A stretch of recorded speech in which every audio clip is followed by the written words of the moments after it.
Hi students, good evening and welcome back to my YouTube channel. देखिए बच्चों, आज हम डिस्कस करेंगे क्लास 11th का फिज़िक्स का क्वेश्चन पेपर जो रिसेंटली कंडक्ट हुआ था JNK UT soft zone areas में। तो ये सॉफ्ट जोन का पेपर है क्लास 11th फिज़िक्स का। तो मैक्सिमम मार्क्स आपके पास 70 हैं, टाइमिंग 3 आवर्स है, टोटल नंबर ऑफ क्वेश्चंस 26 थे। ठीक है, आपको ऑलरेडी पता है कि स्टार्टिंग में आपके पास very short answer type questions होते हैं, फिर शॉर्ट आंसर टाइप, फिर आपके पास एक वैल्यू बेस्ड क्वेश्चन आता है एक, और एक लास्ट में आपके पास लॉन्ग आंसर टाइप के क्वेश्चन होते हैं। टोटल आपके पास 5 सेक्शंस आते हैं, section A, section B, section C, section D and section E. ठीक है, तो स्टार्टिंग में 1 मार्क्स क्वेश्चन है, देखते हैं क्या क्या क्वेश्चन आए हुए हैं। ओके, तो दिस इज सेक्शन ए। यहाँ पे देखिए very short answer type questions में आपके पास 1 मार्क्स ईच की क्वेश्चन है। क्वेश्चन नंबर 1 देखिए, if y is equal to u cube plus 2u and u is equal to x square plus 5 find dy by dx। ठीक है, तो ये यूनिट 1 से क्वेश्चन आया हुआ है। डिफरेंशिएशन का क्वेश्चन है, सिंपल सा, थोड़ा ट्रिकी है, इस बार उसने दिया हुआ है। तो आपको इसने y का फंक्शन दिया है u में और u दिया है x की फॉर्म में, तो आपको dy बाई डी एक्स निकालना है। तो ये डायरेक्टली नहीं होगा, आपको पहले dy बाई डी यू करना था। ठीक है, यानी y को डिफरेंशिएट करना था u के रेस्पेक्ट से, और साथ में du अपॉन डी एक्स करना था, u को डिफरेंशिएट करना था x के रेस्पेक्ट से। तो dy upon D you and du upon D x, उनको आप मल्टीप्लाई कर लेते तो आपके पास dy बाई डी एक्स सामने आ जाता। ठीक है, तो ये मैं आपको लास्ट पे इसके जो न्यूमेरिकल्स हैं, जो ये छोटे क्वेश्चंस भी हैं, very short answer type questions, तो इनके मैं आपको PDF की फॉर्म में आंसर्स प्रोवाइड करने वाला हूँ। ठीक है, तो सिंपल क्वेश्चन था, ज़्यादा टफ नहीं था, बट थोड़ा सा ट्रिक किया उसने इस बार। अदरवाइज़ वो क्या करता है कि just something like cos 5x sin 5x या कोई फंक्शन दिया है उसका dy बाई डी एक्स पूछेगा। इस बार उसने 2 छोटे फंक्शन दिए हैं और उनका मिक्सिंग करके dy बाई डी एक्स पूछा है। क्वेश्चन नंबर 2 देखिए, gun recoils back when it is being fired. तो जो गन रिकॉइल होती है फायरिंग के टाइम पे, ठीक है, रिकॉइलिंग ऑफ गन से क्वेश्चन है, तो that is based on law of conservation of linear momentum. Yes, तो ठीक है, ये law of conservation of linear momentum का एक एप्लीकेशन है, या वहाँ पर आपका law of conservation of linear momentum लगता है। तो इसका आपको ट्रू लिखना था। Define transverse wave motion. तो ट्रांसवर्स वेव मोशन क्या होता है? ट्रांसवर्स लॉन्गिट्यूडनल लॉ आप ऑलरेडी पढ़ते हैं। तो ट्रांसवर्स वेव मोशन के केस में जो आपका मीडियम जिसके पार्टिकल्स होते हैं, the particles of the medium vibrate perpendicular to the propagation of the wave. ठीक है, तो जो पार्टिकल्स ऑफ द मीडियम है they vibrate at their mean position at 90 degree या at perpendicular to the direction of propagation of the wave. जिस तरफ wave चल रही है तो मीडियम के पार्टिकल उसके 90 डिग्री वाइब्रेट करते हैं। क्वेश्चन नंबर 4 देखिए, at what point the energy of A harmonic oscillator is entirely kinetic और पोटेंशियल। तो आप ऑलरेडी पढ़ते हैं, जैसे आपने सिंपल हार्मोनिक ऑसिलेटर पढ़ा है, उसका एक केस आप सिंपल पेंडुलम पढ़ते हैं। तो सिंपल पेंडुलम में आपने पढ़ा होगा, देखिए जो सेंटर वाला दैट इज़ मीन पोजीशन, जहाँ पे सिंपल पेंडुलम रेस्ट करता है। मीन पोजीशन बोलो आप उसको, या इक्विलिब्रियम पोजीशन बोलिए। और जो एंड पॉइंट्स होते हैं उनको हम एक्सट्रीम पोजीशन बोलते हैं। ठीक है, तो जब ऑसिलेट करेगा सिंपल पेंडुलम तो उसमें 2 एक्सट्रीम पोजीशन आते हैं और एक मीन पोजीशन होता है।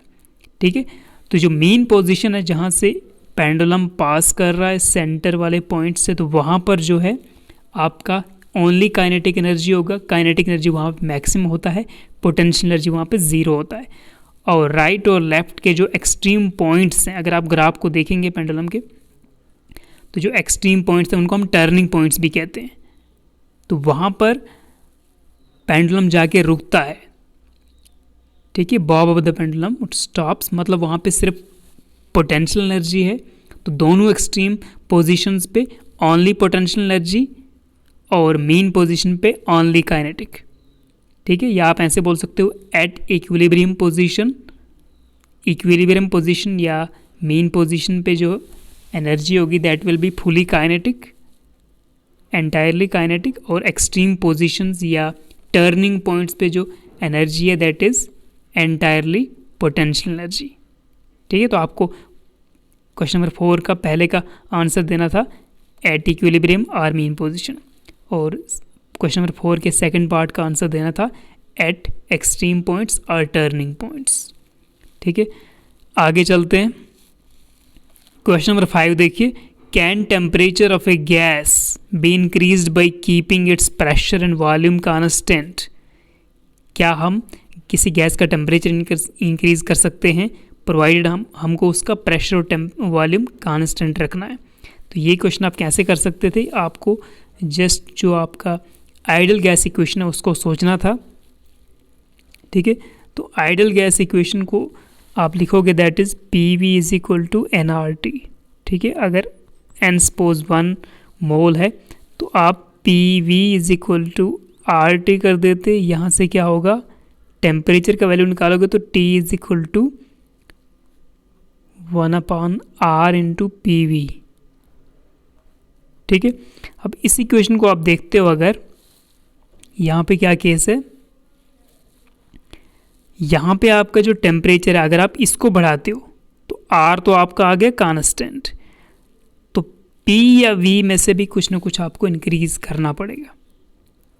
या तो प्रेशर इंक्रीज होना चाहिए या तो वॉल्यूम, अदरवाइज जो टेम्परेचर है, अदरवाइज जो इक्वेशन है वो बैलेंस नहीं रहेगा। ठीक है, तो या तो P को बढ़ना पड़ेगा या तो V को बढ़ना पड़ेगा। ओके, तो तभी टेम्परेचर बढ़ेगा, अदरवाइज ये पॉसिबल नहीं है। तो आपको इसका आंसर देना था no, temperature of a gas can not be increased by keeping pressure and volume constant. अगर प्रेशर वॉल्यूम कांस्टेंट है तो गैस कांस्टेंट ऑलरेडी देयर। ठीक है, तो टेम्परेचर ऐसे इंक्रीज नहीं हो सकता, या तो प्रेशर को बढ़ना होगा या तो वॉल्यूम को। ओके, आगे चलते हैं। तो section B, this is 2 marks each, very short answer type question, जिसमें 5 क्वेश्चन होंगे 2 नंबर के। The volume of a liquid flowing out per second of a pipe of the length L and radius R is written as V is equal to pi by 8 PR power 4 upon eta L, where P is the pressure difference between the two ends of the pipe and eta is the coefficient of viscosity of the liquid. Check the correctness of the above equation on the basis of dimensions. ठीक है, तो dimensionality check करने के लिए आया हुआ है correctness of equation. Simple question था, बस आपको प्रेशर का आर तो आपको पता ऑलरेडी, तो प्रेशर का आपको डायमेंशन फार्मूला पता होना चाहिए, ईटा का पता होना चाहिए। ठीक है, तो ईटा का डायमेंशन फार्मूला आपको पता है, जो कोएफिशिएंट ऑफ विस्कोसिटी है उसका डायमेंशन फार्मूला होता है m1 l power -1 t power -1। ठीक है, m power 1 l power -1 t power -1। ठीक है, तो ये आपको पता है जब आप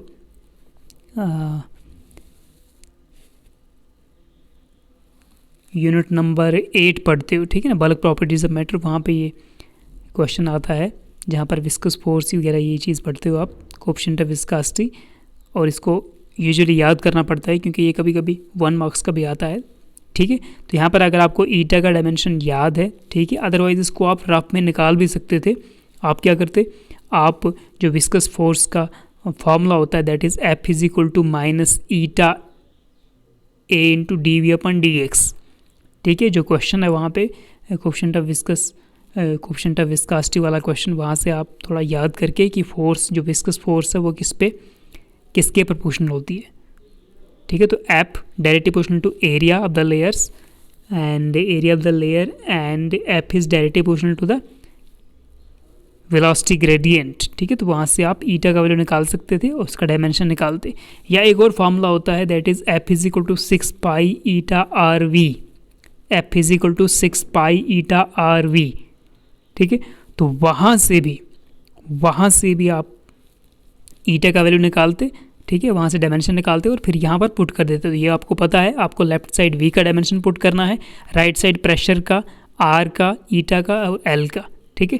तो इनको आप डिवाइड करके तो आपके पास डायमेंशन आएगा। अगर दोनों डायमेंशन दोनों साइड MLT का पावर सेम आता है, मतलब दिस इक्वेशन इज़ करेक्ट, ठीक है। और ये होता है correct.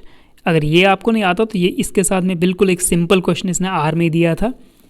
If the length of the two rods are 15.2 plus minus 0.2 centimetre and 10.7 plus minus 0.2 centimetre respectively, find the sum and difference in lengths of the two rods with the limits of error।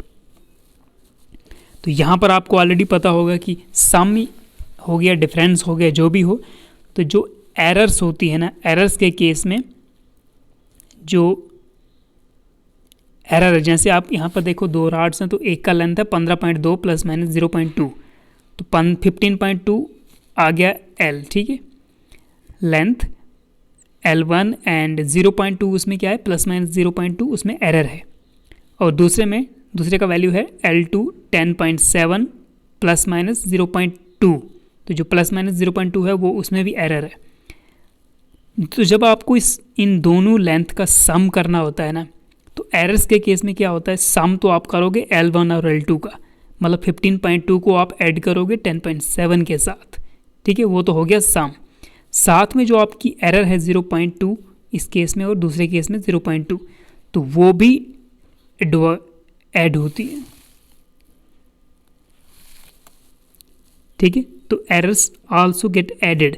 अगर आप difference करते हैं दोनों lengths को, मतलब 15.2 से आप minus कर रहे हैं 10.7, उस केस में भी जो आपकी एरर है ना, तो एरर 0.2 माइनस 0.2 नहीं होगा, एरर तब भी ऐड होगा। आप डिफरेंस कर रहे हो दोनों लेंथ का, बड़ी लेंथ से छोटी लेंथ माइनस कर रहे हो, बट जो एरर है उन दोनों में वो माइनस नहीं होगी, ठीक है, एरर प्लस ही होती है तब भी। तो आपका एक आंसर आता 15.2 प्लस 10.7, ये 25.7 कुछ आएगा, ठीक है, तो 25.9, तो ये आएगा 25.9 प्लस माइनस 0.4 सेंटीमीटर, ये आएगा सम। दूसरे केस में अगर माइनस करते हो आप, डिफरेंस 15.2 माइनस 10.7 करोगे तो 4.5 आएगा, तो 4.5 प्लस माइनस 0.4 ही आएगा, ठीक है। एरर वाला पार्ट ऐड ही करना है डिफरेंस के केस में भी, ठीक है। तो ये बहुत सिंपल था। क्वेश्चन नंबर 7 देखिए, derive the relation for torque acting on a particle in a plane, ठीक है। तो आपको torque acting on a particle in a plane के लिए रिलेशन निकालना था, छोटा सा क्वेश्चन था। क्वेश्चन नंबर 8 देखिए, state Bernoulli's theorem in mathematical form any one form. तो बर्नौलीज थ्योरम को आपको मैथमेटिकली फॉर्म में स्टेटमेंट देना था। State first law of thermodynamics in mathematical form, तो इसका मैथमेटिकल फॉर्म दिखाना था फर्स्ट लॉ ऑफ थर्मोडायनेमिक्स का, सिंपल है। Define radius of gyration, right expression for it, ठीक है। तो रेडियस ऑफ गायरेशन और इसका एक्सप्रेशन लिखना था, बस आपको डिफाइन करना था गायरेशन और रेडियस ऑफ गायरेशन और इसका एक्सप्रेशन लिखना था। अब चलते हैं सेक्शन सी पे। सेक्शन सी 3 मार्क्स ईच के क्वेश्चन। सबसे पहले क्वेश्चन नंबर 11 आपको आया हुआ है, state and explain law of conservation of linear momentum. R में आया है फ्रिक्शन वाला क्वेश्चन, ठीक है। उसके नीचे ये अब इनिशियो मेथड वाला तो आता ही आता है, 4-5 ये छोटे क्वेश्चन और यहाँ से एक क्वेश्चन आता है। तो इस सीरीज़ में आपको एक्स पावर n आया हुआ है अब इनिशियो मेथड का, ठीक है। इसको डिफरेंशिएट करना है by using ab initio method. Question number 13 देखिए, एक एक्सपेरिमेंट है which measures the quantities A B C and X as X is equal to A B square upon C square C cube, ठीक है, A B square C minus 3, या इसको आप A B square upon C cube पढ़िए। The percentage error in A B C are plus minus 1%, plus minus 3%, plus minus 2% respectively. Find the percentage error in x, ठीक है। तो x एक function दिया है in terms of A B C, इस तरह दिया हुआ है, और ए बी सी में एरर्स दिए हुए हैं। तो एक्स में नेट एरर कितना होगा वो आपको फाइंड करना है, परसेंटेज एरर, ठीक है। तो यहाँ पर आपको देखना है कि ए बी और सी के पावर्स क्या है, ठीक है। पावर नेगेटिव भी होगा तब भी उसको पॉजिटिव पावर कंसीडर करिए आप। तो इसको आपको ऐसे करना था कि net error in X is equal to A का पावर कितना 1, तो 1 into error of error in A, तो ए में एरर है ±1%, तो 1 इंटू ±1%, फिर दूसरी एरर ऐड करनी है प्लस, अब बी का पावर क्या है 2, तो बी का पावर 2 है तो 2 इंटू एरर इन बी, तो 2 इंटू 3%, फिर से प्लस सी का पावर कितना है, ये डिवाइड में है तो ये सी का पावर 3 होता, ठीक है, नेगेटिव पावर भी होगा उसको नीचे लेंगे आप, तो आपको 3 ही लेना है, तो 3 इंटू इसमें कितना एरर है सी में 2% दिया हुआ है ±2%, तो यानी 3 इंटू 2%, तो 1 इंटू 1 हो जाएगा 1, इसको हम करेंगे तो आपको ऐसे करना था 1 into percentage error in A, तो that is ±1% plus 2 into percentage error in B ±3% plus 3 into percentage error in 3, that is 2%, ±2%, ठीक है, तो ये 1 ±1% प्लस 2 3 6, तो ये बनेगा ±6% और ये भी आएगा ±6%, तो जो आपका टोटल है that is 6 6 and 1 that is 13%, ±13% आपका आंसर होता। Question number 14, state Newton's 3 laws of motion, show that Newton's second law of motion is the real law of motion। काफ़ी इंपॉर्टेंट क्वेश्चन है, रिपीट होना ही था ये क्वेश्चन, ठीक है। अब आगे चलते हैं, डिफाइन इलास्टिक इन इलास्टिक, ठीक है, coefficient of restitution, how does the coefficient of restitution define elastic in elastic collisions, ठीक है, तो ये भी जैसे डेफिनेशंस वाला क्वेश्चन है। डिफाइन वर्क एनर्जी पावर, ये क्वेश्चन आता है क्लास 11th के पेपर में, इसके यूनिट्स देने थे आपको। Write 6 postulates of kinetic theory of gases, ठीक है, तो आपको 6 postulates of kinetic theory of gases लिखने थे। Law of equipartition of energy आया हुआ था और degrees of freedom monatomic, diatomic और ट्राइएटॉमिक गैस के लिए आपको कैलकुलेट करनी थी। Derive an expression for displacement of plane progressive wave, तो प्लेन प्रोग्रेसिव वेव का आपको एक्सप्रेशन निकालना था, उसमें y का या x का displacement of the plane progressive wave. State and explain Kepler's 3 laws of planetary motion, ठीक है, तो केपलर के आपको जस्ट लॉज को स्टेटमेंट देना था और जिसका एक्सप्लेनेशन है उसका एक्सप्लेनेशन भी देना था। Escape speed of the earth is 11.2 kilometre per second, find the escape speed of the another planet having mass of mass 100 times and radius 10 times that of earth, ठीक है, तो एस्केप वेलोसिटी का formula use करना था, ठीक है, तो planet का जो एस्केप वेलोसिटी होगा न्यू प्लैनेट का, उसका आपको मास 100 टाइम्स करना था बटा जो रेडियस होगा वहाँ पे 10 टाइम्स कर देना r, ठीक है, तो वहाँ से जो कॉमन आता है तो बाकी आपको जो एस्केप वेलोसिटी वाला फॉर्मूला उसको ऐसे रखना है, तो उसकी जगह पे 11.2 पुट करना था। इसको मैंने आपको सॉल्व करके दिखाया हुआ है, आप PDF को डाउनलोड करेंगे तो वहाँ मिल जाएगा। Refrigerator is to remove heat from the eatables kept at 9 degrees Celsius and if the room temperature is 36 degrees Celsius calculate coefficient of performance।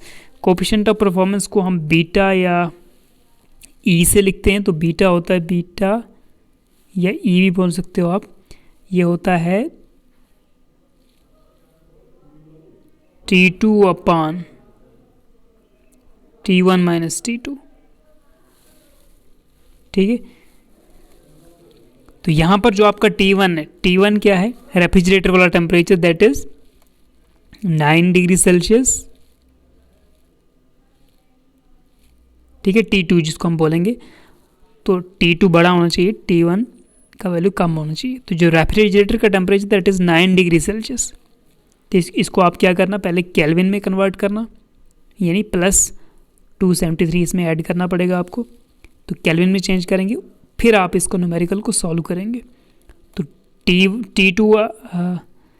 T2 है आपका 9 डिग्री सेल्सियस और T1 यानी higher temperature outside the refrigerator that is 36 degree Celsius, या room temperature बोलिए इसको आप, ठीक है, तो आपको क्या करना था, T2 की जगह पे आपको लिखना था 9 डिग्री सेल्सियस, ठीक है। 9 + 273 कितना हो गया, ये बनता है 282 बनता है आई थिंक। तो 282 अपॉन T1 आ गया आपका हायर टेम्परेचर दैट इज़ 36, तो 36 + 273 ये 309 आ रहा है।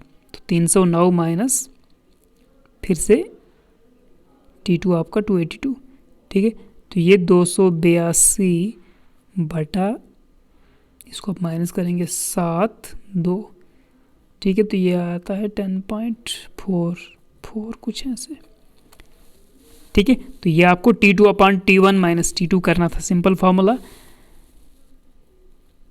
कोएफिशिएंट ऑफ परफॉर्मेंस का। और T1 आपको याद रखना है कि T1 is the higher temperature, T2 is the lower temperature, ठीक है। तो रेफ्रिजरेटर का 9 डिग्री सेल्सियस दिया है तो ये T2 है, और T1 जो है वो आउटसाइड द रेफ्रिजरेटर वाला टेम्परेचर है। तो ये भी मैंने आपको सॉल्व करके PDF की फॉर्म में प्रोवाइड किया हुआ है, आप डाउनलोड करके चेक कर सकते हो। अब आगे चलते हैं, क्वेश्चन नंबर 23, ये वैल्यू बेस्ड क्वेश्चन है। A man arrived at Delhi railway station and wanted to go to his relative's house 10 km away from the station. He hired a taxi to reach the destination. The driver followed a long path of 25 km to reach the destination in 1 hour and charged for 25 km from the man. Now answer the following. ठीक है, तो आपको comment करना है behaviour of the driver, ठीक है। तो driver was, हम बोल सकते हैं ऑनेस्ट नहीं था, वो डिसऑनेस्ट पर्सन, ठीक है, क्योंकि उसने क्या किया, उसने 10 किलोमीटर वाला रास्ता छोड़ के 25 किलोमीटर वाला पाथ किया और चार्जिंग ज़्यादा लिया। Calculate the average speed of the taxi. तो एवरेज स्पीड क्या होता है, total distance travelled upon total time taken, लेकिन डिस्टेंस कितना ट्रैवल किया उसने, 25 किलोमीटर। तो 25 किलोमीटर अपॉन 1 आवर के लिए, 1 आवर में 25 किलोमीटर इन 1 आवर, तो ये आएगा 25/1 यानी 25 किलोमीटर पर आवर, उसकी आगे एवरेज स्पीड।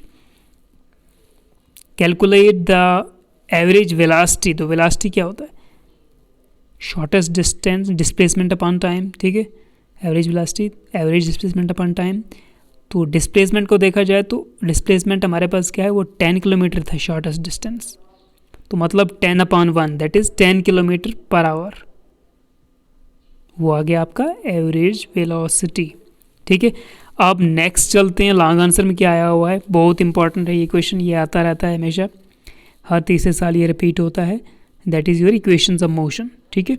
तो आपको ड्राइव करना था v = u + at and s = ut + ½ at² where the letters of their usual meanings, calculus approach, ठीक है। तो कैलकुलस मेथड से आपको इनको ड्राइव करना था।